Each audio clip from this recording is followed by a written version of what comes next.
할렐루야. 오늘 함께 예배드리는 모든 분들 주님의 평강이 함께하길 바라고, 온라인을 통해서 예배드리고 또 마을 목장으로 예배드리는 처소마다 하나님의 은혜가 넘치기를 축원합니다.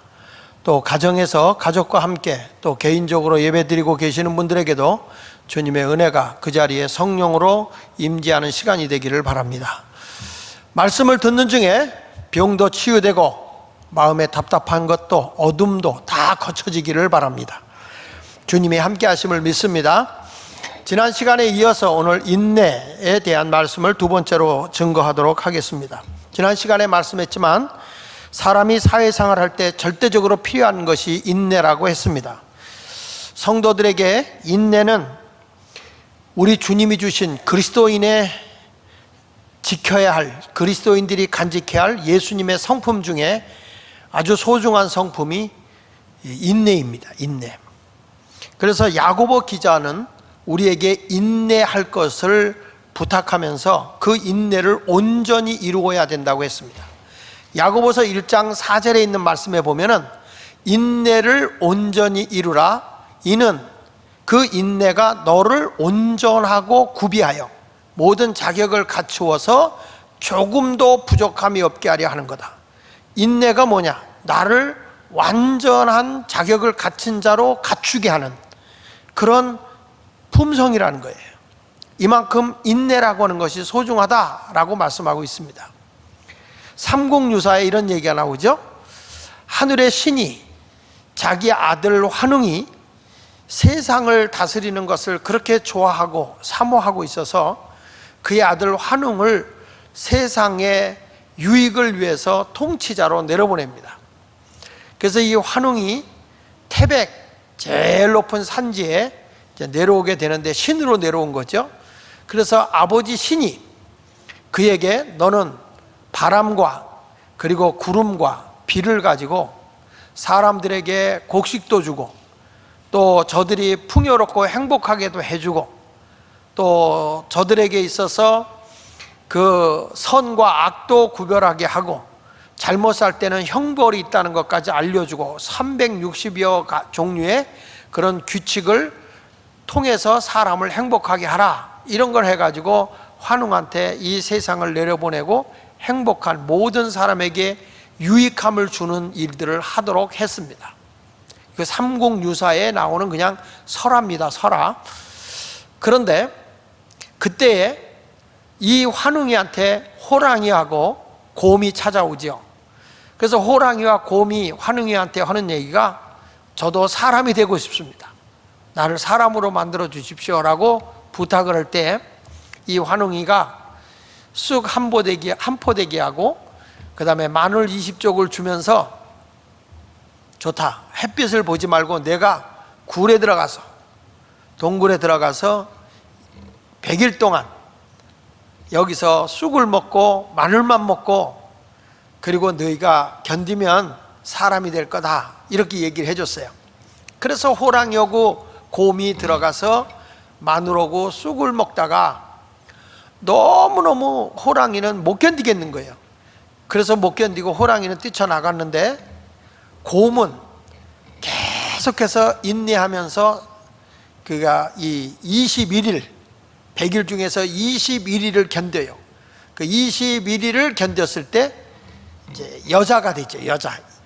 그래서 그게 뭐냐면 웅녀예요. 웅녀. 곰으로 사람이 됐다 그래서 웅녀가 되죠.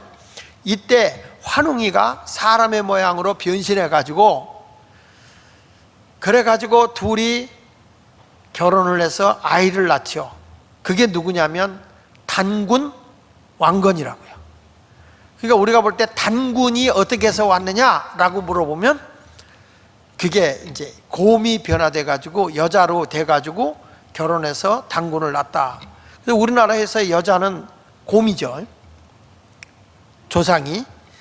이게 이제 삼국유사에 나와 있는 얘기예요. 근데 거기서 주고자 하는 의미는 뭐냐면 그 설화를 통해서 우리에게 일깨워 주는 것은 세상을 살아갈 때에 사람답게 되고 그리고 너의 후손이 훌륭한 사람이 되고 나라를 건국하는 그런 사람이 될 수 있을 정도로 훌륭한 자손을 낳을 수 있는 것은 인내와 참을성이 있어야 된다라고는 가르침이라고요. 그러니까 그만큼 우리가 세상을 살아갈 때에 가장 큰 미덕을 내세울 수 있는 것이 뭐냐 이렇게 물어보면 그것은 인내라고 하는 것입니다. 인내. 그래서 성경도 계속적으로 강조하고 있는 것이 뭐냐면 인내하라는 거죠. 믿음의 신앙의 선배들도 뭘 했느냐라고 물어보면 인내했다 이거죠. 히브리서 12장 1절에 보면 이런 말씀이 나와요. 이러므로 우리에게 구름같이 둘러싼 허다한 증인들이 있다. 예수를 잘 믿었고 승리한 자들이 있다. 무거운 것과 얽매이기 쉬운 죄를 벗어버리고 인내로서 우리 앞에 당한 경주를 했다. 그들은 영적인 싸움에서 영적인 승리자가 되기 위해서 끝까지 인내하고 견뎠다라고 말씀하고 있는 것이죠. 저는 인내가 무엇이냐, 어떤 것이 인내라고 할 수 있느냐 이렇게 물어보면 저는 인내는 소망을 가진 자만이 인내하는 겁니다. 소망이 없으면 인내할 수 없어요.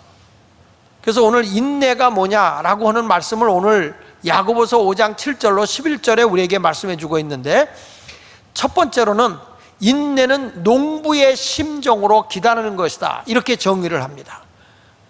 자, 인내가 뭐냐? 농부의 심정으로 기다리는 것이다. 성경 말씀 야고보서 5장 7절로 8절에 이런 말씀이 나옵니다. 그러므로 형제들아 주께서 강림하시기까지 길이 참으라.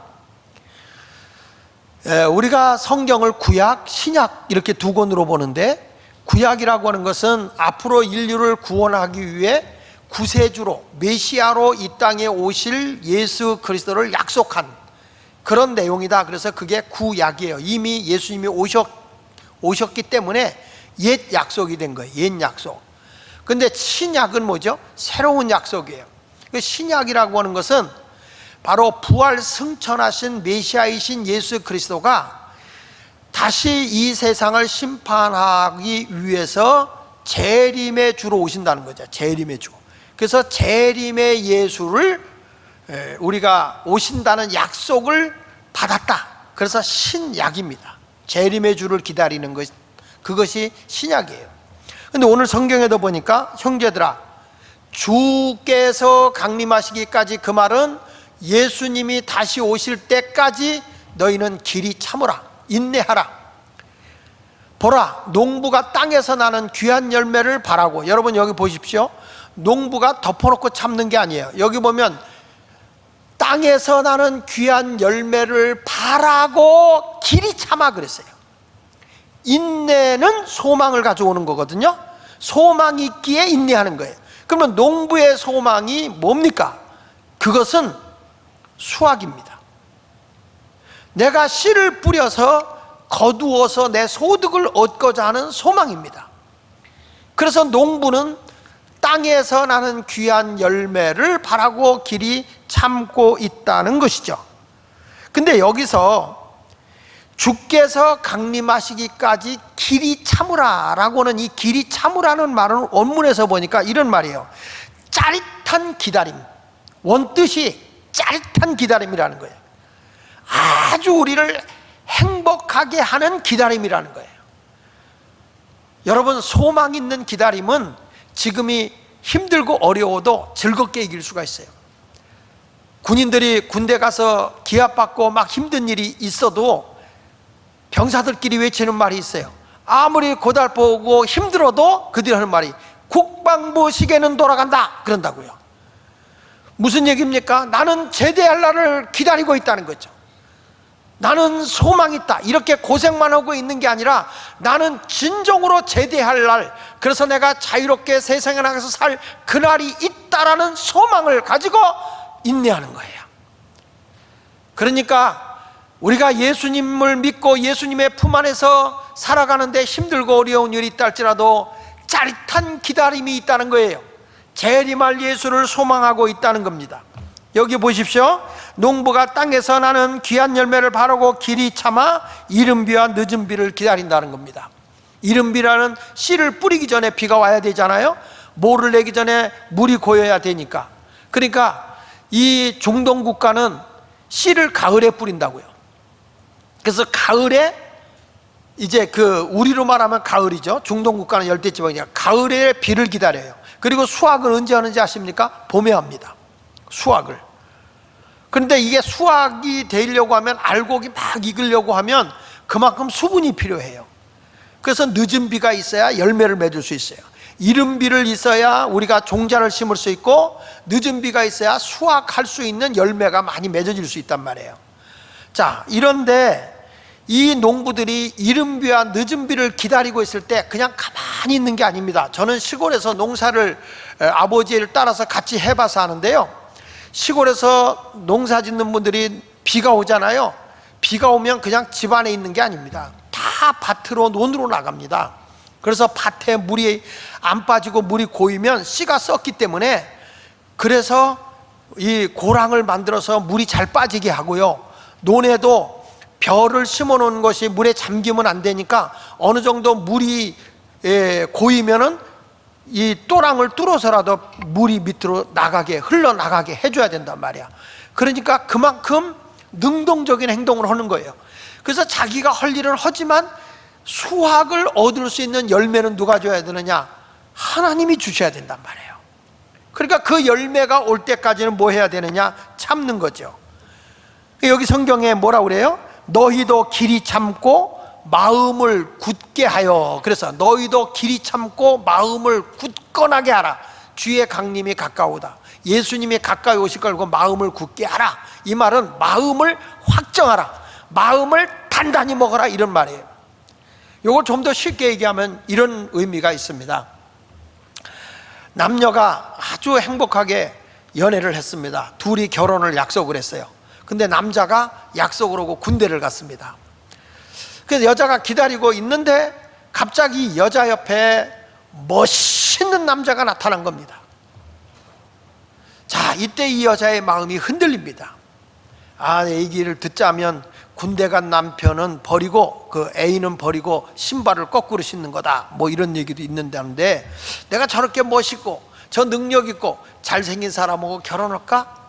그래도 약속했는데 그 남자는 또 얼마나 그러면 나에 대해서 분노를 가질까? 이런 두 가지 마음이 왔다 갔다 하면 이것은 마음을 굳건하게 먹은 게 아니에요. 확정된 마음이 아니라는 거예요. 그런데 어떤 마음을 먹냐면, 무슨 소리야? 아무리 멋있어도 나는 그 사람이 제일이야. 난 그 사람하고 마음 바뀌지 않아. 이렇게 흔들림 없이 마음을 굳건하게 먹는 것을 마음이 확정했다, 이런 말이에요. 그러니까 오늘 말씀에서도 너희가 길이 참고 마음을 굳건하게 하라는 말은 주님이 가까이 오신 것을 알고, 재림의 예수님이 가까이 온 것을 알고 흔들림이 없이 인내하면서 예수님에 대한 소망을 품고 인내하라, 견뎌라. 어떤 심정이냐? 농부가 그 추수 때의 그 수확의 기쁨을 만끽하는 심정으로 소망을 가지고 예수님을 기다리라, 이런 말이에요. 그래서 이 야고보서 5장 7절로 8절에 보면 세 번이나 말씀이 나오는 거예요. 무슨 말씀이 나오냐 하니까 거기 길이 참으라, 길이 참아, 길이 참고, 이렇게 말하는 거죠. 여러분, 적당한 삶이 아닙니다. 우리는 짜릿한 기다림을 가지고 있어야 됩니다. 우리는 인내를 하면서 이런 생각을 해요. 이게 성공이냐 실패냐, 이게 영광이냐 굴욕이냐, 이런 생각을 한단 말이에요. 덮어놓고 그냥 꾹 참고 있는 것이, 그것이 영광이야? 그건 굴욕 아닐까? 이런 생각을 한다는 거죠. 예를 하나 들겠습니다. 이런 이야기가 있습니다. 이스라엘의 요단강 계곡에 나무 세 그루가 잘 자라고 있습니다. 이렇게 산등성이에 쫙 이렇게 계곡 산등성이에 이 나무 세 그루가 자라는데, 나무 셋이 모여서 회의를 했다는 거예요. 그래서 한 그루 나무가 뭐라고 얘기냐면, 나는 좋은 나무가 되고 고든 나무가 돼서 하나님을 예배하는 성전에 들어가서 예배당의 기둥이 되어 많은 사람이 예배 들어올 때에 굳건하게 버텨주는 성전의 기둥이 되고 싶다. 난 기둥이 되기를 원한다. 이렇게 소원을 품었다는 거예요. 그랬더니 또 하나의 나무는 뭐라고 하니, 나는 아주 큰 배가 되어져서 많은 사람을 싣고 다니면서 좋은 곳 예배 들어갈 때도 여행을 할 때도 다 사람들이 즐기면서 살 수 있는 그러한 큰 배가 되는 것이, 나무 큰 배가 되는 것이 내 소원이다, 이렇게 얘기를 했어요. 그랬더니 한 나무는 나는 아무 소원도 없고 그냥 굳건하게 이 자리에 딱 서서 하늘만 바라보고 있는 그런 나무로 있고 싶다, 이렇게 셋이 이제 의논을 한 거예요. 근데 어느 날 나무꾼이 와가지고 나무 하나를 딱 자르더니 이 나무를 막 목공이 이렇게 다듬더니 이 나무가 어디로 가는 거니? 베들레헴으로 가르쳐서 마구간에 말밥그릇을 만들어 버린 거예요. 파가지고 말밥그릇을 만들어서 거기다 말들이 여물을 넣고 먹고, 그리고 개들도 남은 거 와서 먹고 쥐들도 와서 먹고, 이 나무는 자기는 성전에 큰 기둥이 되고 싶었는데 어쩌다가 내가 이 모양이 됐나 가지고 막 원망하는 거예요. 나는 이렇게 추하구나, 부끄럽구나. 그 자기는 굴욕을 당했다, 부끄럽다, 이렇게 생각하고 있는 거예요. 그러다가 또 나무 하나는 큰 배가 되고 싶었는데 뚝 벼가더니 그냥 이거를 툭툭툭툭 이렇게 만들어 가지고 어선을 만들어 가지고 갈릴리 바다에다 뿌려놓는 거예요. 그래서 고기에 비린내가 나고 고기 안 잡을 때는 처박아 놓고, 나는 많은 사람을 태우고 다니는 여객선이 되고 싶었는데 어쩌다가 내가 이 모양이 됐는가 하고 신세 타령하는 거예요. 그러고 나더니 나무 하나는 이것도 그냥 딱 자르더니 툭툭툭 다듬어더니 사람을 죽이는 사형틀 십자가를 만들어 가지고 세워놓는 거예요. 나는 하늘을 바라보며 큰 나무가 되고 싶었는데 이렇게 보잘것없는 정말 1000원짜리 사람 죽이는 그 매달려 죽이는 사형틀을 만드는 십자가를 만들어 버리니까 이 나무가 속상한 거예요. 자기가 기대했던 거, 자기가 생각했던 게 다 안 된 거예요. 그러던 찰나에 어느 날 아기 예수가 출생하는데 베들레헴의 그 말구유에 예수님이 누우신 거예요. 그 어린 아기 침대가 된 거예요. 여러분, 이 천했던 말구유가 영광의 자리로 바뀌어버리는 거예요. 와, 동방박사가 그 말구유에 누운 예수를 찾아와서 절하고 황금을 갖다가 거기다 올려드리고 하는데 너무너무 이 천했던 나무가 이렇게 영광을 받을 수가 있어? 그리고 생선 비린내 나는 이 배가 갑자기 예수님이 탁 올라타더니 하나님 나라의 비밀스러운 말씀을 증거하고 어부들을 예수님의 제자로 부르는 그런 이 어선이 뭘로 바뀌냐면 강단으로 바뀌어버리는 거예요. 하나님 나라의 말씀이 선포되어지는 강단으로 바뀌고, 이 쓸모없이 사람 죽이는 십자가가 예수님이 달려서 돌아가시는 구원의 십자가로 바뀌어버린 거예요. 여러분, 어떤 일이 생겨났습니까? 나는 실패했다, 내가 생각했던 것보다 안 됐다라고 생각을 했는데 웬걸 더 귀한 것으로 바뀌어진 거예요. 그래서 인내라고 하는 것은 어떤 모습으로 가야 되느냐 하면 절대로 원망이 없어야 되는 것입니다.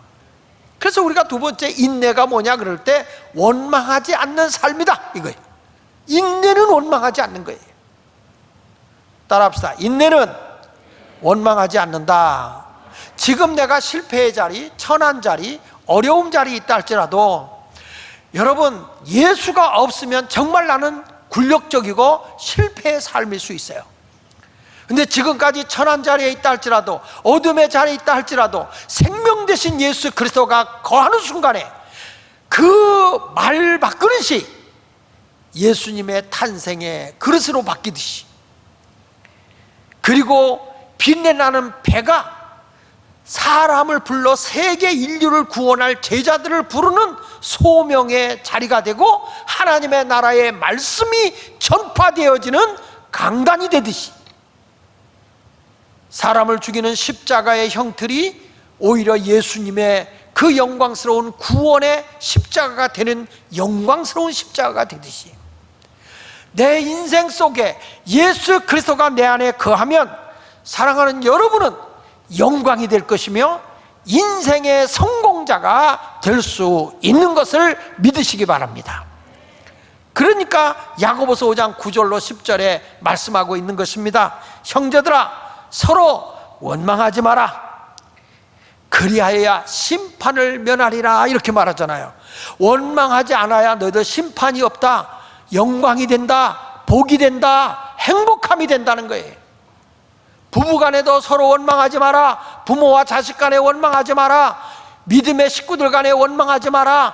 서로 소망을 가진 사람은 원망하지 않는 것입니다. 그리스도만 내 안에 계시면 원망할 일이 없어요. 그래야 우리는 심판을 받지 않는 겁니다. 서로 위로해주고 격려해주고 용기를 주는 사람이 되어야 할 줄 믿습니다. 그러면서 이렇게 말합니다. 보라, 심판주가 문 밖에 서 계시느니라. 재림의 예수가 바로 옆에 계시느니라. 그러니 너희는 불평하지 말아라 말씀하고 있습니다. 우리가 아무리 힘들고 어려워도 두 마음을 품지 말고 원망하지 않았으면 좋겠어요. 사람이 원망을 하는 이유는 제가 서론에서도 얘기했지만 뭐 때문에 원망을 하느냐? 소망이 없기 때문에 원망하는 거란 말이에요. 소망만 있으면 원망이 안 돼요. 아브라함같이 내가 내 자식을 통해서 너의 천하만민이 너와 내 자손을 통해서 복을 받게 될 거다 했지만 아브라함은 25년 만에 자식을 얻는단 말이에요. 75세에 하나님의 약속을 받고 자식을 얻는데 25년을 기다려요. 그래도 그는 가는 곳마다 하나님 앞에 제단을 쌓고 여호와 이름을 부르고 하나님을 찬양하는 거예요. 이게 뭡니까? 인내하는 신앙. 하나님께 소망을 두는 사람은 불평하지 않는 거예요. 요셉이 꿈을 크게 소망을 갖잖아요. 자기는 모든 민족의 지도자가 될 것이고 형님보다 뛰어나고 그리고 부모님보다 더 뛰어난 그러한 지도자가 된다는 하나님의 비전과 꿈을 가진 사람인데 웬걸 17살에 노예로 팔려가고 그리고 그가 10년 뒤에는 감옥에 간통죄라는 죄의 목을 뒤집어쓰고 감옥에 가고 하지만 그가 애굽의 총리가 되고 자기 백성을 이스라엘이라는 백성으로 만들기 위해서 고센 땅으로 이주시키는데 우리 하나님이 얼마 기간을 했냐? 13년을 쓰신단 말이에요. 13년. 30년, 그러니까 30세 때 애굽의 총리가 되는 거니까 이 사람이 그만큼 인내의 시간이 필요했던 거란 말이에요. 지금 당장 나에게 어려움이 있다고 해서 낙심하지 말라는 거예요. 그래서 옛말에 이런 얘기 있어요. 베토벤이 한 말이잖아요. 유명한 음악가. 인내는 쓰다 그러나 열매는 달다 라는 말을 했어요. 지금의 너의 환난과 지금의 역경이 너에게는 힘이 들고 쓰지만 어렵지만 인내하면 달다, 고진감래다. 고생을 참고 견디면 달콤한 것이 온다. 오늘 이 말씀을 여러분들이 굳게 붙잡고 인내의 신앙의 길을 걸어갈 수 있기를 예수 이름으로 축원을 드립니다. 이스라엘의 어머니가 딸을 결혼시키러 갈 때에 결혼을 하고 하루 앞두고 편지를 줍니다. 그 딸에게 편지를 주면서 이런 글을 남겼다고 그러죠. 사랑하는 딸아, 내가 남편을 왕처럼 섬긴다면 너는 여왕이 될 것이다. 만약 남편을 돈이나 벌어오는 하인으로 여긴다면 너도 하녀가 될 것이다. 내가 지나친 자존심과 고집으로 남편을 무시하면 그는 폭력으로 너를 다스릴 것이다. 만일 남편의 친구나 가족이 방문하거든 밝은 표정으로 정성껏 접대하라. 남편은 너를 소중한 보석으로 여길 것이다. 항상 가정에 마음을 두고 남편을 공경하라. 그러면 그가 내 머리에 영광의 관을 씌워줄 것이다. 내 마음과 내 기분이 안 든다고 그래서 마음 놓고 부부 생활 하지 말라는 거예요. 서로가 존중하라는 거예요. 인정을 해주라는 거죠. 사람을 내가 높이면 내가 높임을 받는 거예요. 세상에 정치하는 사람은 남을 짓밟아서 자기가 높은 자리에 올라가려고 하지만 기독교의 복음은 내가 낮아지고 다른 사람을 높임으로써 내가 높임을 받는 거예요. 그러니까 여기 성경에도 남편을 왕같이 모셔라. 그러면 내가 여왕이 될 것이다. 내가 남편의 남편을 하인같이 부린다면 너는 하녀가 될 것이다. 사실 그래요. 부부싸움 해가지고 내가 이겼어. 이겨본들 옆에 있는 사람은 패잔병이야. 패잔병. 진자요.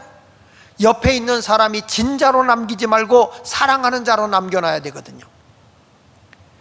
그래서 부부싸움은 칼로 물베기라고 그랬으니까 그냥 자존심 다 내려놓고 그냥 화목하게 지내고 서로 높이라는 거예요. 친구가 오면 잘해주라는 거예요. 그러면 그만큼 남편이 소중한 보석으로 된다는 거죠. 우리가 알듯이 진주라고 하는 것이 조개의 아픔을 통해서 만들어지는 거 아닙니까? 우리가 아무리 힘들고 어려워도 그걸 인내하면 값진 것으로 바뀌어지게 되어 있다는 것을 의심하지 않았으면 좋겠어요. 인간이 결혼했다고 행복하나요? 다 산전수전 겪으면서 인내로서 아름다운 삶을 살아가는 거죠. 아무리 좋은 자동차라도 운전할 줄 모르면 그거 뭐 물 먹는 하마 아닙니까? 돈만 들어가는 거예요. 낭비하는 거예요. 우리도 살아가면서 인내가 없다면 안 되죠. 그래서 성경은 인내하는데 누굴 본받으라고 그러냐? 선지자의 인내를 본받아라 이렇게 말하잖아요. 선지자의 인내. 10절에 보니까 형제들아 주의 이름으로 말한 선지자들, 예언자들이죠. 하나님의 뜻을 바르게 전하는 자, 선지자를 고난과 오래 참음의 보응을 삼으라 이렇게 말합니다. 형제들아, 믿음의 식구들아, 내가 예수 이름으로 말한다. 선지자들의 고난, 오래 참음의 보응을 삼으라고 말하고 있어요. 여러분, 이 선지자들은 하나님의 뜻을 예언해 주는 자들이에요.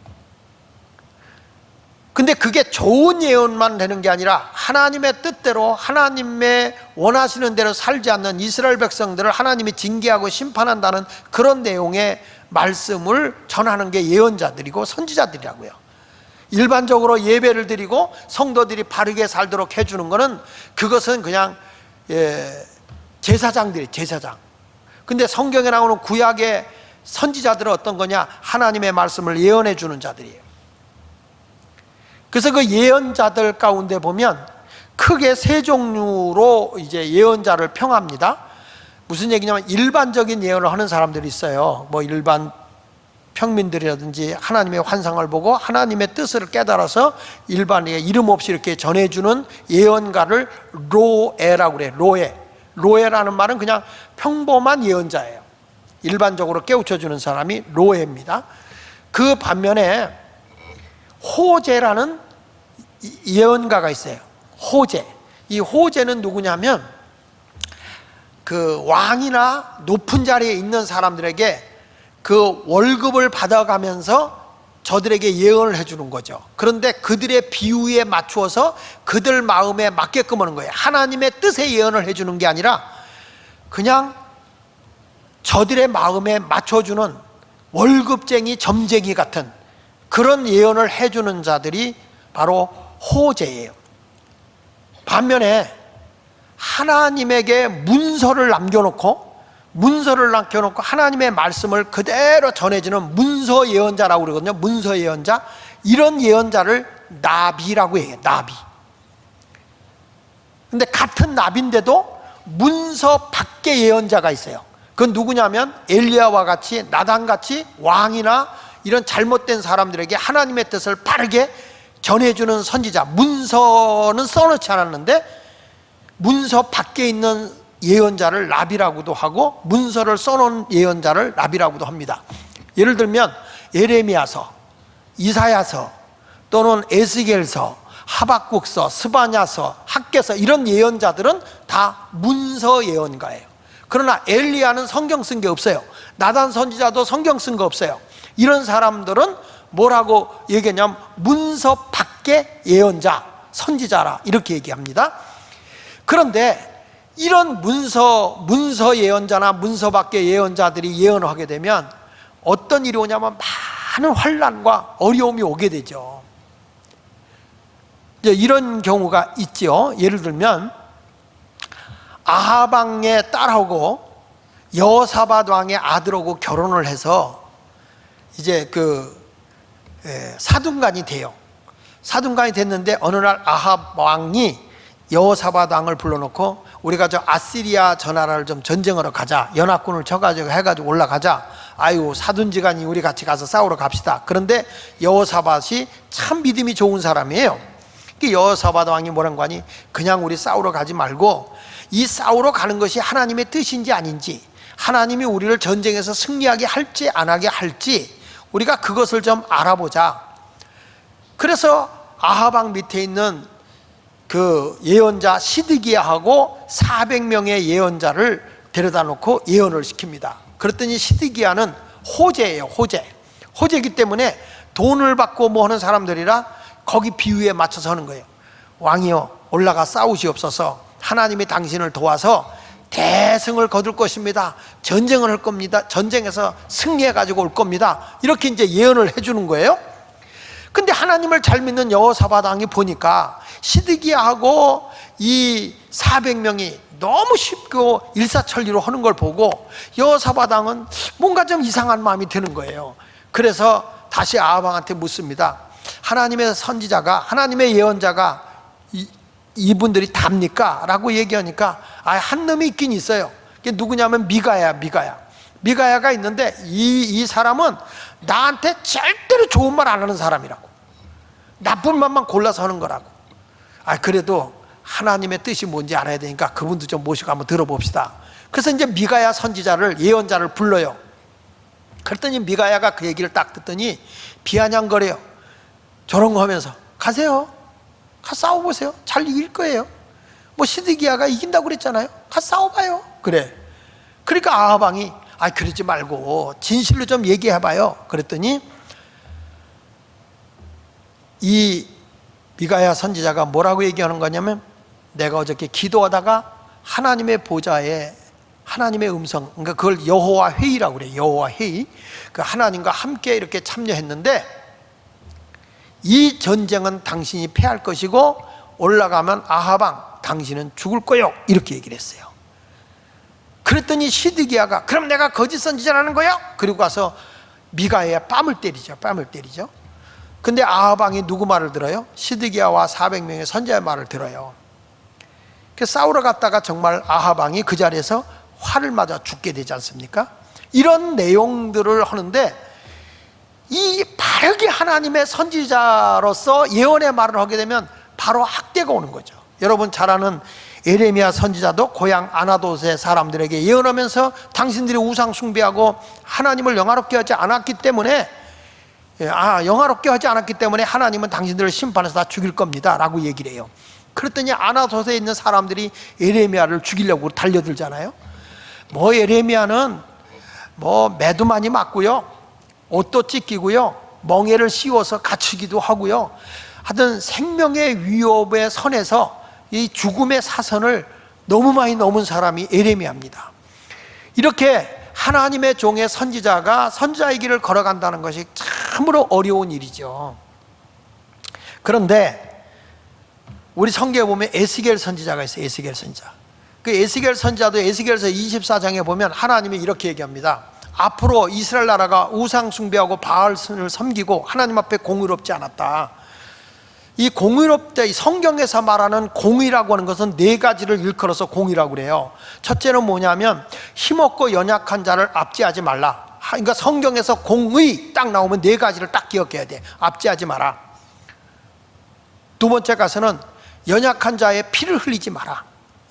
세 번째는 우상 숭배하지 마라. 네 번째 가서는 여호와를 경외하라.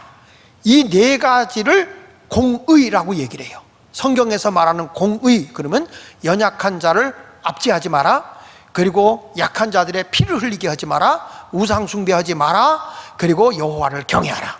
이게 공의예요. 그러니까 너희가 이런 공의를 저버렸다.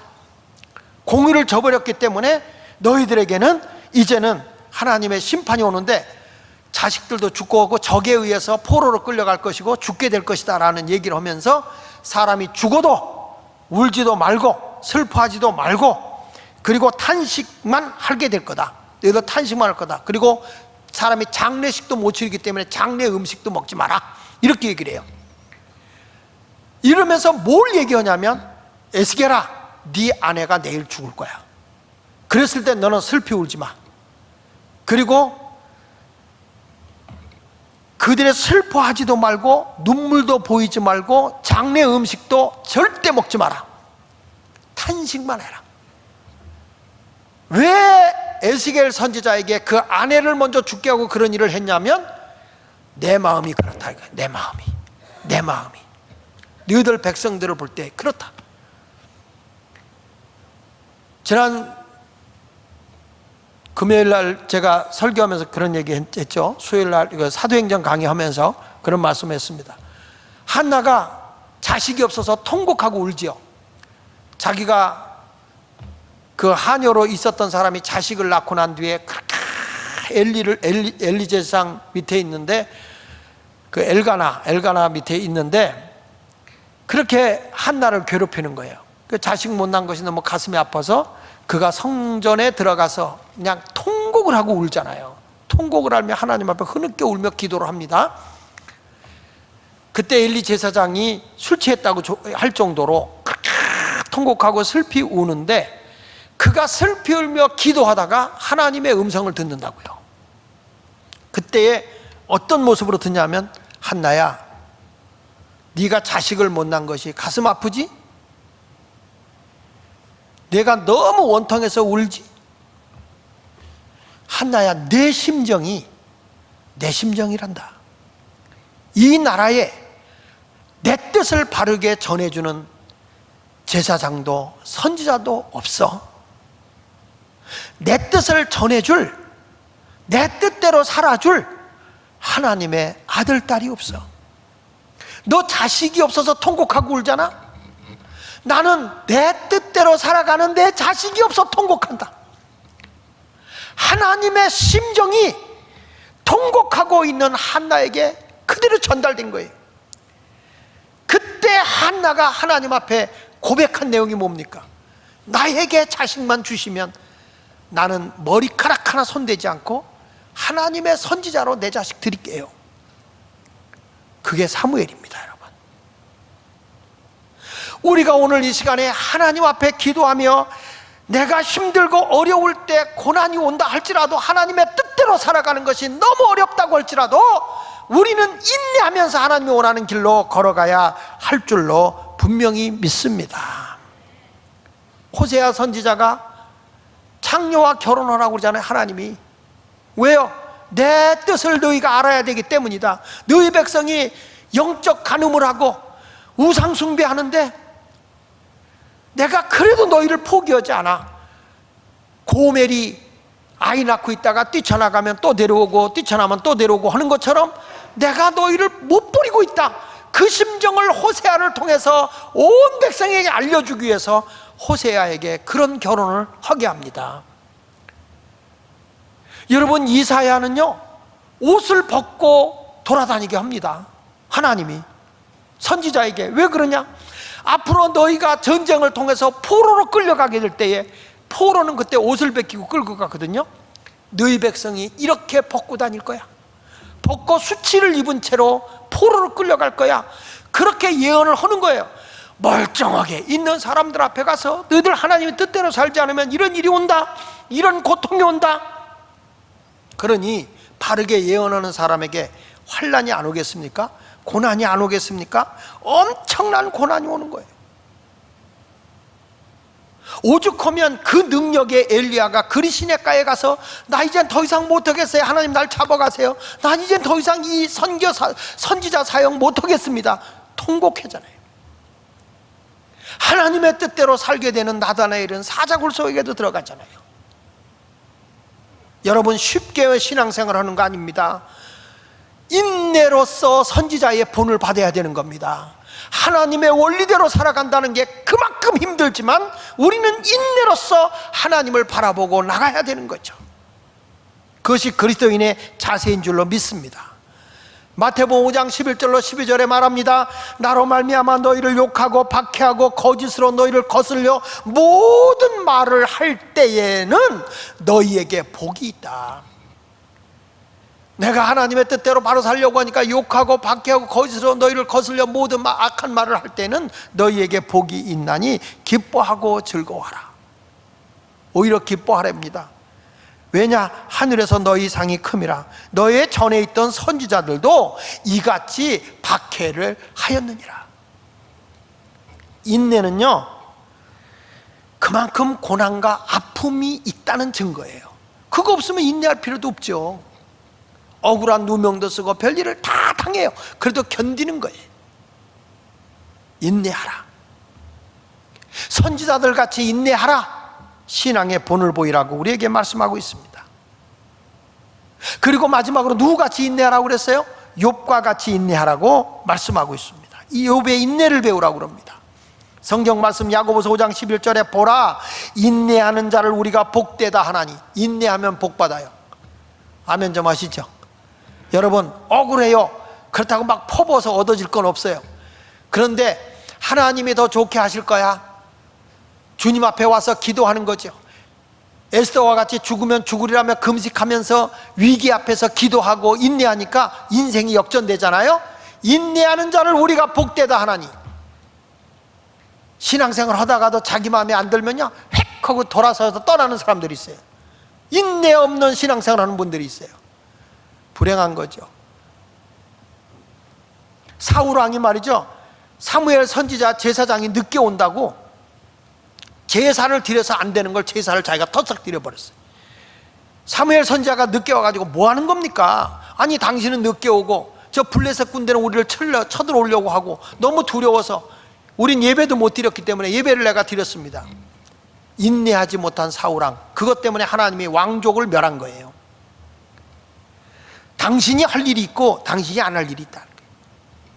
사울왕이 인내를 못한 거야. 하나님이 그걸 싫어하는 거예요. 여러분, 욥이라고 하는 사람도 보십시오. 욥이 인내하는 거예요. 근데 욥이라고 하는 사람이 우리가 볼 때 욥의 인내를 우리가 들었다 그래서 욥이 굉장히 참고 견뎠나 그럴지 모르지만, 욥기 읽어보세요. 욥이 불평 원망하는 일 되게 많아요.